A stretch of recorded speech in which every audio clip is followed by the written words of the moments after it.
Hola, sí, hola, hola, hola, hola, hola.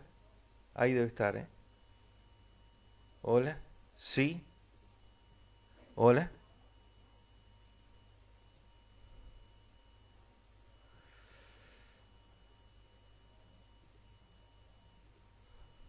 hola. Un, dos, tres. Hola.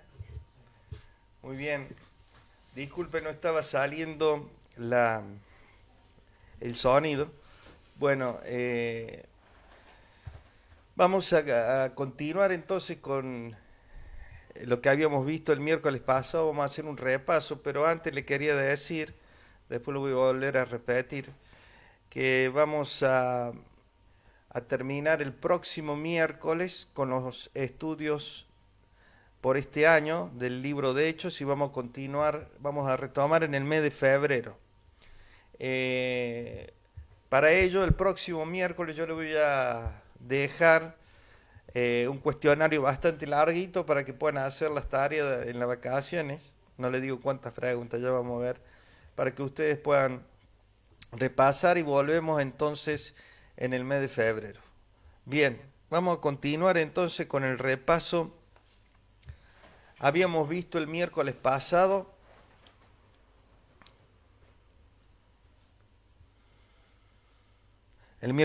habíamos visto que había algunas cuestiones que la iglesia tenía que resolver, ya que algunos judíos cristianos de Judea fueron a Antioquía y comenzaron a enseñar a los hermanos que debían circuncidarse de acuerdo a las enseñanzas de Moisés para ser salvos. El cristianismo había nacido del judaísmo, entonces cabía algunas preguntas, por ejemplo, ¿qué era lo que debía continuar del judaísmo y qué debía rechazarse? Los cristianos retuvieron el Antiguo Testamento porque hablaba de Cristo, pero rechazaron muchas de las costumbres y tradiciones judías que no eran relevantes. Para ello, los aquellos judaizantes pidieron una reunión con los encargados de la iglesia en Antioquía, que en ese caso era Pablo y Bernabé, y decidieron hacer una conferencia o un concilio en Jerusalén. Entonces la iglesia de Antioquía eh, envía a Pablo y a Bernabé para que delante del concilio de Jerusalén, donde estaban los apóstoles, se explique cómo era, digamos, el trabajo y los puntos de vista que tenía Pablo respecto a trabajar con los gentiles y poder introducirlo al reino de Dios, ¿no es cierto? Entonces se preparó esta conferencia o este concilio. Otra cosa que vimos el miércoles pasado fue de que el problema, como decía, que había en la iglesia y que se oponía al ministerio de Pablo eran los judaizantes, y que esto Pablo lo aclara bien en el libro de Gálatas. Podemos ver ahí nosotros cómo Pablo aclara bastante de los problemas que tenía con los judaizantes.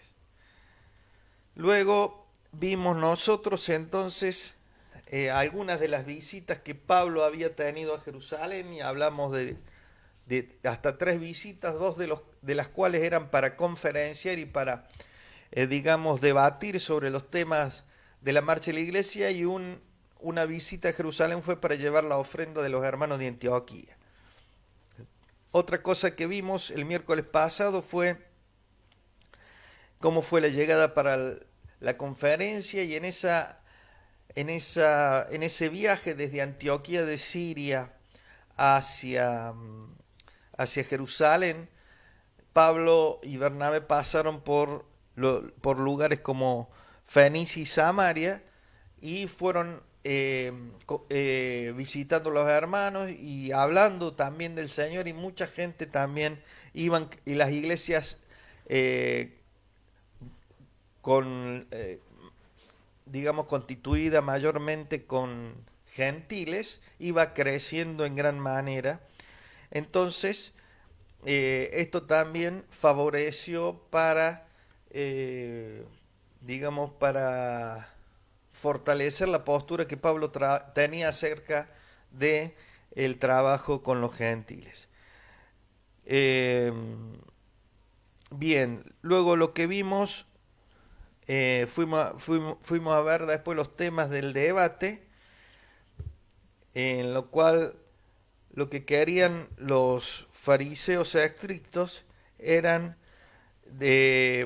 tenían sus temores de que, eh, digamos, los gentiles contaminaran todo lo que tenía que ver con las tradiciones judías, ¿no es cierto? Todo lo que se había enseñado a través de la ley, pero en realidad Pablo no estaba abogando por la libertad de la ley moral del Antiguo Testamento, sino por la libertad de las ceremonias y las costumbres nacionalistas judías, ya que éstas, digamos, no contribuían en nada para la edificación de los gentiles.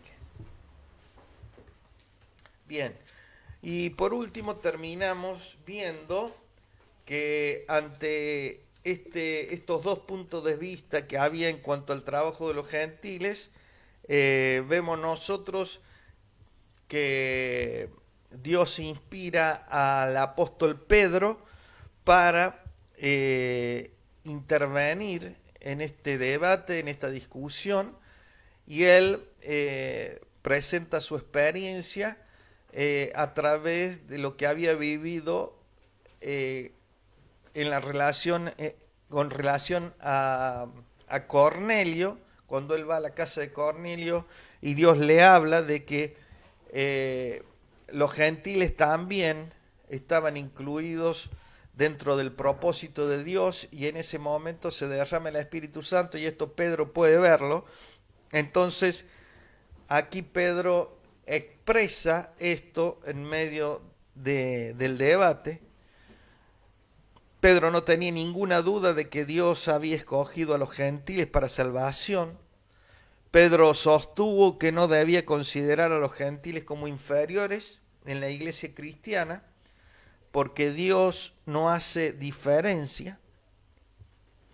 Y Pedro razonó que dado que Dios no puso yugo sobre la cerviz de los gentiles, ¿por qué debían los judíos cristianos colocar sobre los gentiles requisitos que ni ellos mismos podían guardar?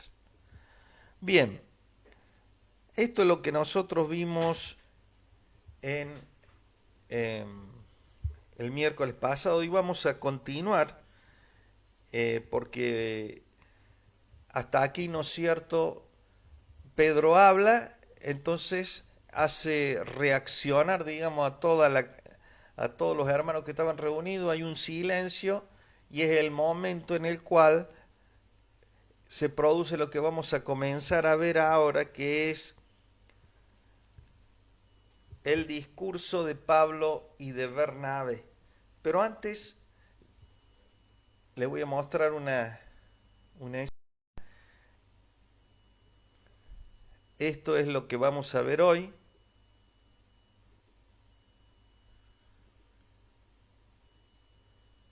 Vamos a vamos a continuar con la conferencia en Jerusalén, pero vamos a comenzar desde el capítulo 15, versículo 12 al 35. Vamos a leer solamente por ahora el versículo 12, porque es donde habla acerca del contenido no habla del contenido, sino, digamos, habla del discurso de Pablo y Bernabé. Dice: entonces toda la multitud calló, luego que habló Pedro, ¿no es cierto?, y oyeron a Bernabé y a Pablo, que contaban cuán grandes señales y maravillas había hecho Dios por medio de ellos ante los gentiles.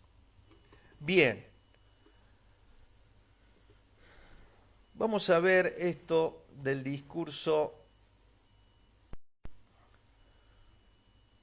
de Pablo y Bernabé.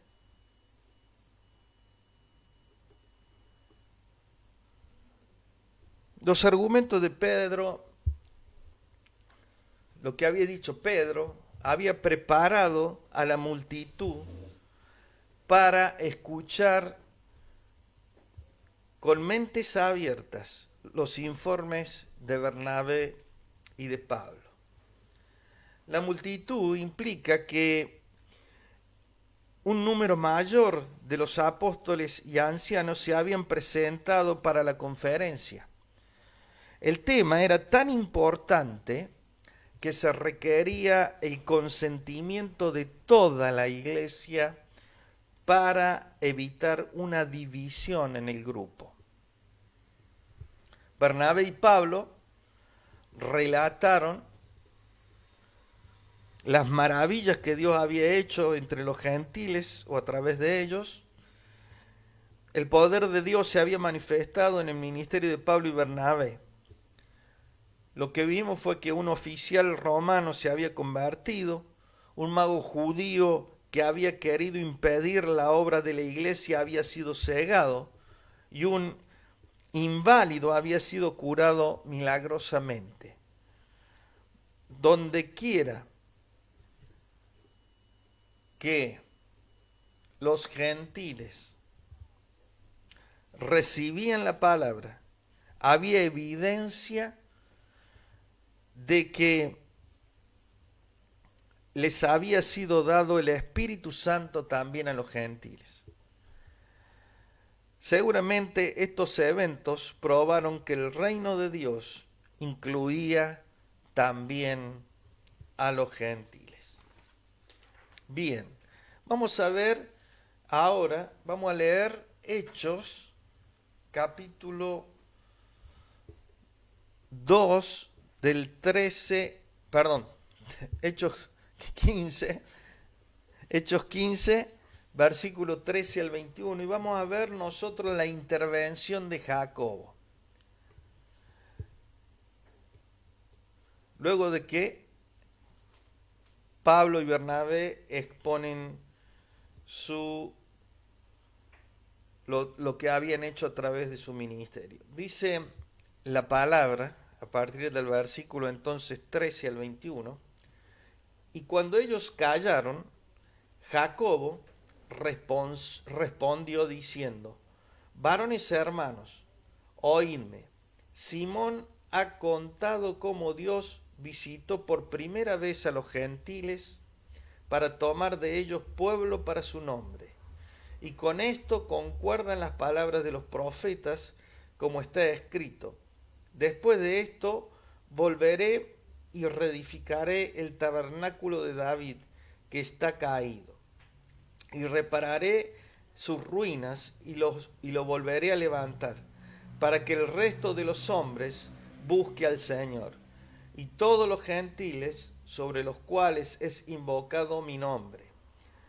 Dice el Señor, que hace conocer todo esto desde tiempos antiguos, por lo cual yo juzgo que no se inquiete a los gentiles que se convierten a Dios, sino que se les escriba que se aparten de las contaminaciones de los ídolos, de fornicación, de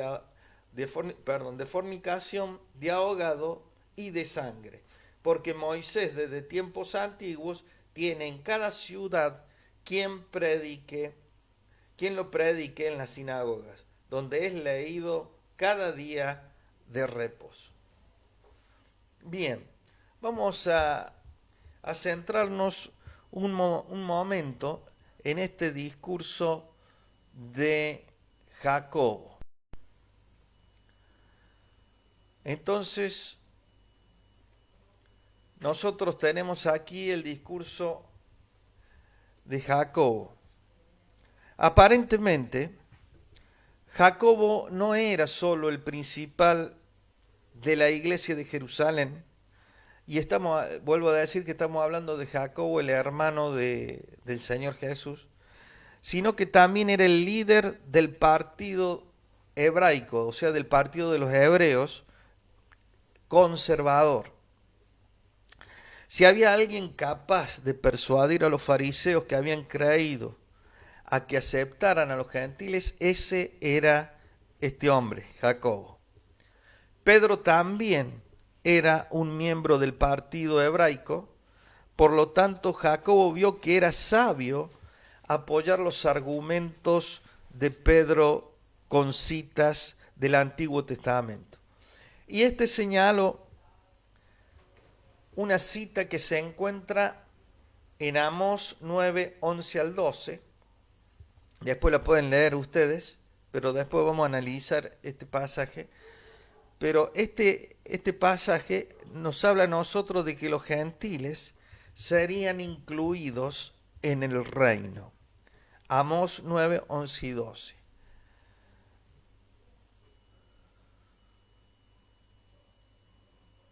Bien.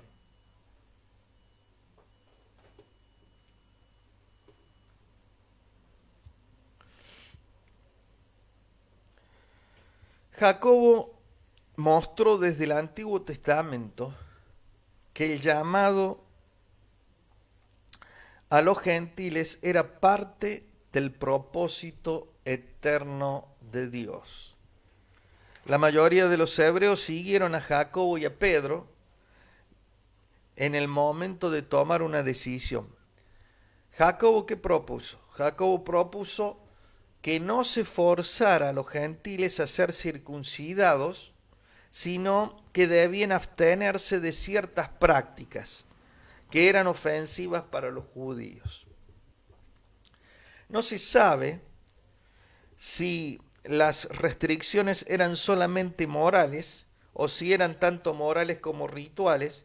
Jacobo propuso que los gentiles se aparten de las contaminaciones de los ídolos, de fornicación, de lo ahogado y de sangre. Y por último, lo que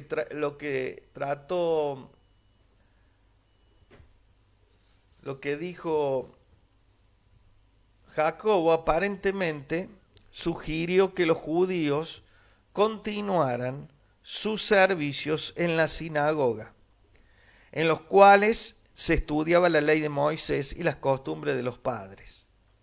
En la sinagoga la ley de Moisés continuaba siendo leída y proclamada cada día de reposo. Para los judíos la ley así no sufriría pérdida alguna. Por otro lado, no se cargaría a los gentiles con ciertas costumbres y leyes sin sentido. Esto es lo que digamos, ya vamos a llegar un poquito a la decisión, a esta decisión que toma, ¿no es cierto?, a la conclusión final, pero lo que quería mostrarles yo ahora son en un cuadro los requisitos que la Iglesia determinó.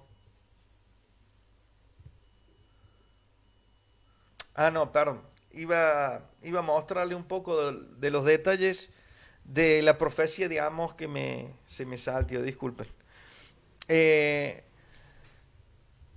Amós había advertido que el reino pecador sería borrado de la faz de la tierra. Israel sería zarandeado entre las naciones y los pecadores serían echados de la casa de Israel.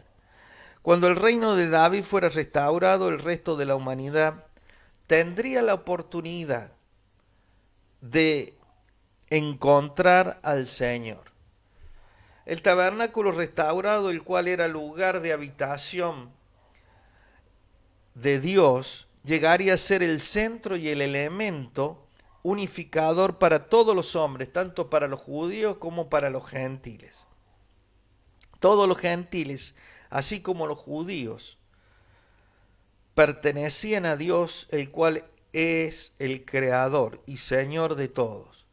Cuando llegue el tiempo en que los gentiles se vuelvan y busquen a su Creador, el nuevo reino de Dios sería establecido. Aparentemente, lo que pasó aquí fue que Jacobo había creído que el día del Señor había llegado. Por lo tanto, los judíos cristianos no debían impedir el plan de Dios establecido desde un principio, molestando a los gentiles que se volvían a Dios, o sea, molestándolos con las costumbres como es la circuncisión, que se tenían que circuncidar para ser salvos, que decían los judaizantes. Bien, ahora sí, vamos a ver los requisitos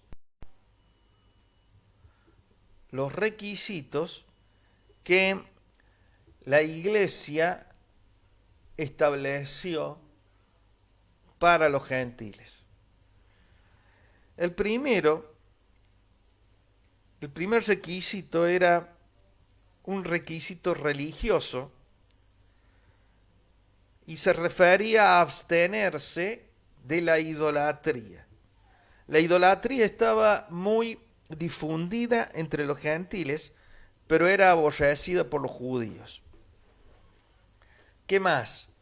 El otro requisito para que los gentiles ingresaran a la iglesia era que tenían que abstenerse de fornicación, o sea que esta era una ley moral. Protegía la santidad de la vida familiar. El vicio sexual era común entre los gentiles o los paganos, digamos. El tercer requisito que le impusieron a los gentiles se refería a abstenerse de comer animales que hubieran sido muertos por estrangulamiento. Por eso dice de ahogados. ¿Por qué es esto? Porque este tercer decreto se refería a la creencia judía de que la vida estaba en la sangre y no debía ser comida.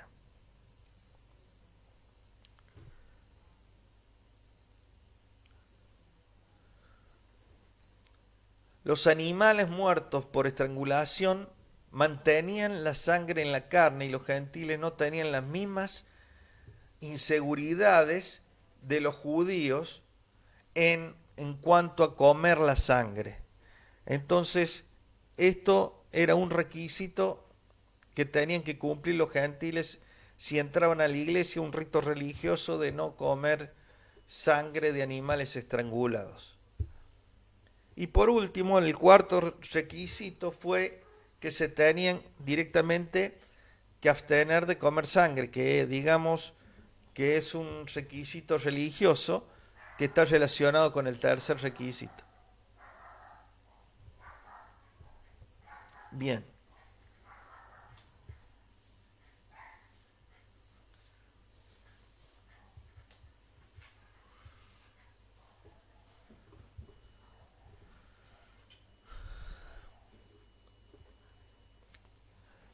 Vamos a ir entrando a la parte de la conclusión de la conferencia de Jerusalén. ¿Qué explica? ¿Qué nos explica a nosotros la conferencia de Jerusalén?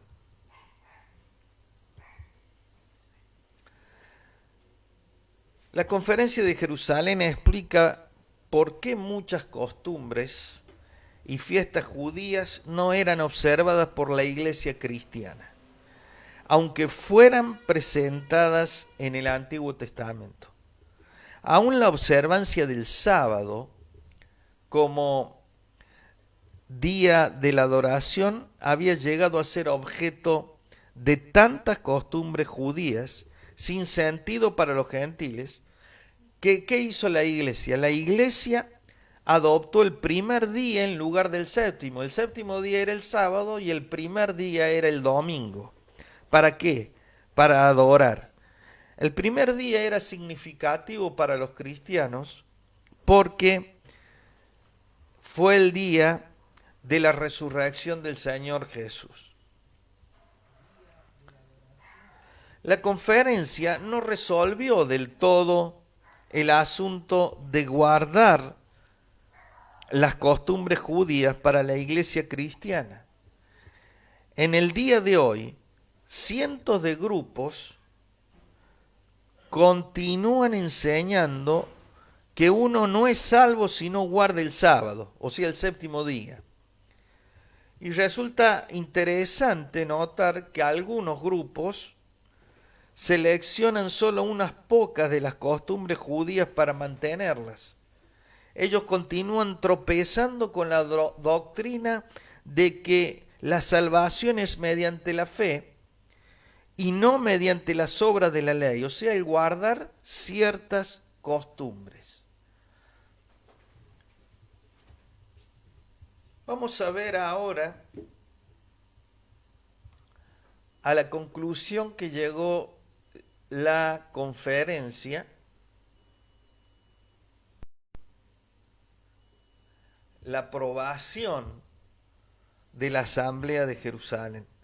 Dado que Jacobo no había tomado una posición radical, sus sugerencias brindaron el fundamento para un acuerdo, o sea, finalmente se llegó a un acuerdo. Quizá no todos los concurrentes a esta conferencia estuvieran en completo acuerdo, pero Lucas no menciona ninguna oposición a la propuesta, o sea, es como si nadie se hubiera opuesto.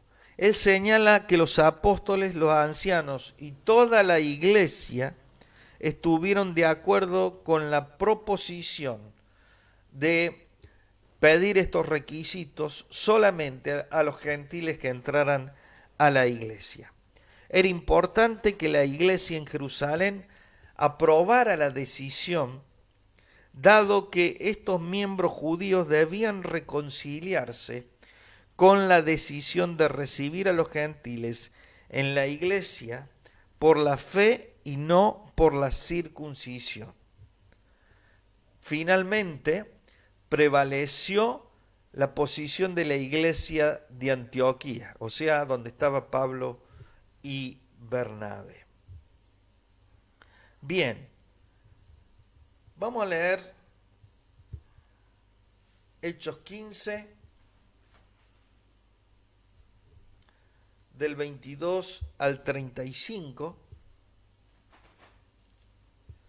Entonces pareció bien a los apóstoles y a los ancianos, con toda la iglesia, elegir de entre ellos varones y enviarlos a Antioquía con Pablo y Bernabé.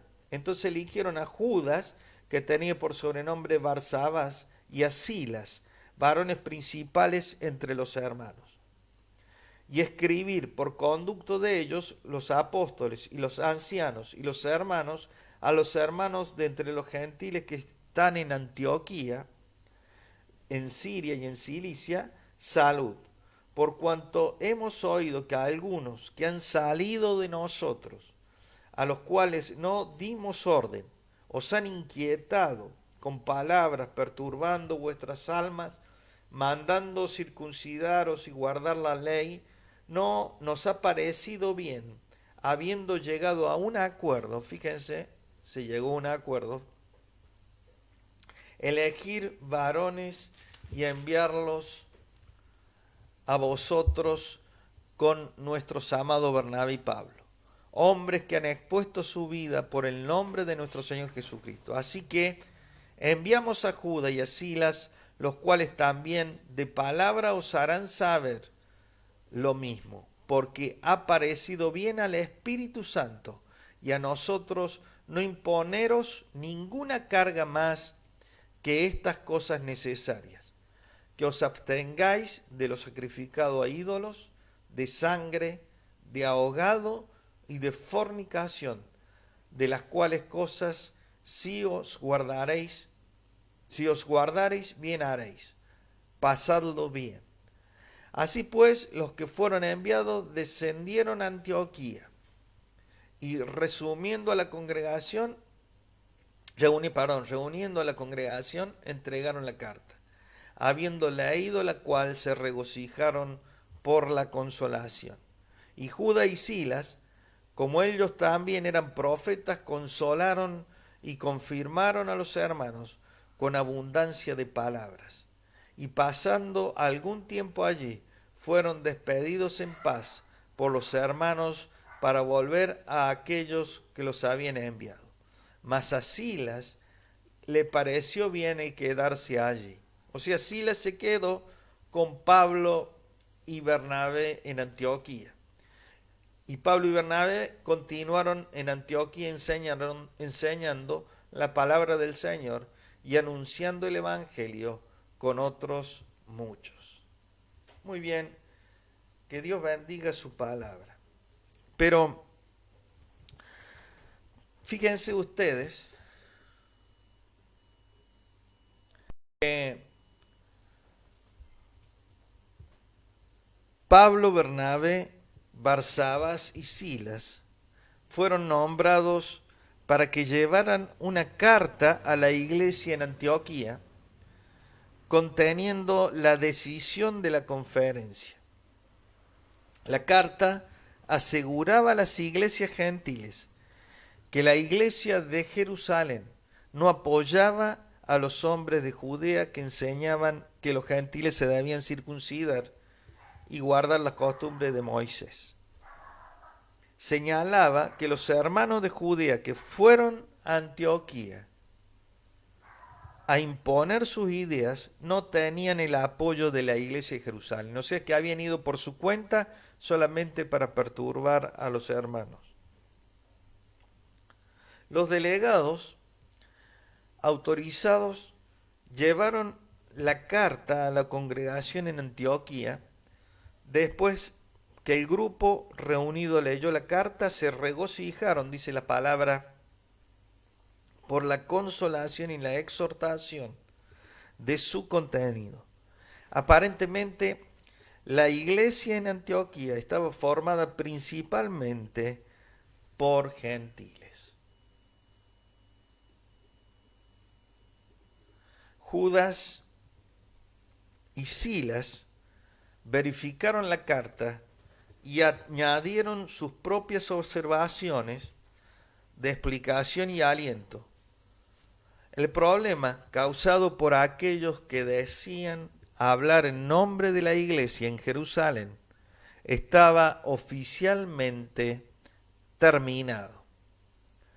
Dado que habían cumplido su misión, los hermanos de la iglesia en Jerusalén regresaron en paz. Fíjense el versículo 34, omitido por algunos de los primeros manuscritos, añade que Silas se quedó en Antioquía, con Pablo y Bernabé también, que se quedaron a enseñar. Y quisiera detenerme en el versículo 28. Fíjese lo que dice el versículo 28 de este capítulo 15. Porque ha parecido bien al Espíritu Santo y a nosotros no imponeros ninguna carga más que estas cosas necesarias. Quisiera que nos fijemos en esto que dice este versículo, que la conferencia pudo llegar a un consenso y a un acuerdo porque los miembros fueron guiados por el Espíritu Santo. Y queridos hermanos, tenemos que aprender, porque lo que nos ayuda a nosotros para poder estar en armonía con los demás es la obra del Espíritu Santo en nuestros corazones. Es entregarnos y sujetarnos a la obra del Espíritu Santo para que Él nos guíe. Fíjense ustedes que todo este problema Dios guió para que pudiera terminar en paz. Y queridos hermanos, esto es para que entendamos algo, que la vida del Espíritu o la vida en el Espíritu no esclaviza con costumbres y requisitos gravosos, sino que el Espíritu Santo da libertad y guía para un servicio cristiano efectivo. Así que, queridos hermanos, aprendemos en esta noche, así como aprendieron los hermanos que tenían que darle las riendas de todo este problema solamente al Espíritu Santo. Y fíjense ustedes que el Señor mismo dice que el Espíritu Santo nos guiaría a nosotros a toda la verdad de Dios. Por eso, tomemos esta enseñanza de esta noche, a entregarnos nosotros totalmente a la obra del Espíritu Santo, a pedirle al Espíritu Santo que nos guíe a toda su verdad, para no errar el camino, para no crear, contiendas ni peleas en medio de la iglesia, sino que realmente se vea que el fruto del Espíritu está en nuestros corazones, el amor, el gozo, la paz, la paciencia, la benignidad, la fe, la mansedumbre. Muy bien, vamos a orar a Dios. Padre, gracias te damos, Señor, por tu palabra en esta noche, por mostrarnos, Señor, que tu Espíritu Santo guía la verdad y guía también para solucionar cualquier conflicto que podamos tener. Padre, ayúdanos a ser sumisos, a ser humildes y a entregarnos a la obra del Espíritu Santo. Quita nuestras malas actitudes, quita todo aquello que perturba la obra tuya en nuestros corazones. Señor, bendice a tu pueblo, bendice a tu iglesia, bendice a cada uno de mis hermanos, bendice a cada familia, Padre, para que podamos ser un pueblo que se somete y que se sujeta al Espíritu Santo.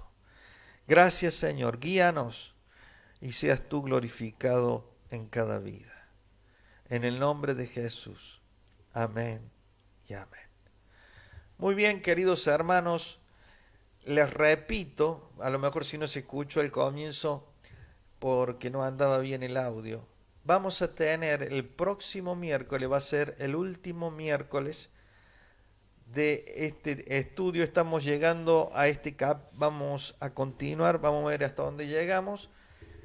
Como faltan todavía 13 capítulos, vamos a tomarnos un descanso del ciclo lectivo y vamos a retomar en febrero. Así que el próximo miércoles será el último, digamos, la última clase de este año. Yo les voy a dejar ahí, voy a aprovechar y les voy a dejar unas cuantas preguntas para que ustedes puedan repasar durante estos días, para que podamos descansar un poco también o sea, uno tiene que seguir estudiando la palabra, por supuesto, bueno, pero de esta modalidad, ¿no es cierto?, del estudio. Muy bien, queridos hermanos, que Dios les bendiga, que tengan una hermosa semana llena de la gracia y de la virtud del Espíritu Santo. Un abrazo a todos.